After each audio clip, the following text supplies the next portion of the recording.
विरोधी पक्षनेते अंबादास दानवे लालबागच्या राजाच्या दर्शनाला गेले होते। अंबादास दानवे यांनी लालबागच्या राजाचं दर्शन घेतलं। 11 दिवसांसाठी बाप्पा विराजमान झालेले आहेत आणि लालबागचा राजा हा सर्व भाविकांमध्ये अत्यंत लाडका आणि तिथे अनेक जण दर्शनासाठी जात असतात। आता अंबादास दानवे विधान परिषदेचे विरोधी पक्षनेते अंबादास दानवे यांनीही लालबागच्या राजाच्या चरणी जाऊन तिथे लीन झालेत, बाप्पाचं दर्शन घेतलंय।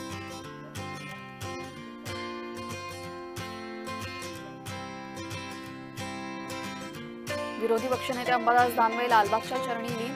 लालबागच्या राजाचं मनमोहक स्वरूप बघण्यासाठी सेलिब्रिटींपासून ते राजकारण्यांपर्यंत सर्वच जण जात असतात आणि त्यात आता विरोधी पक्षनेते अंबादास दानवे यांनी लालबागच्या राजाच्या दर्शनासाठी जाऊन तिथे लालबागच्या चरणी ते लीन झाले।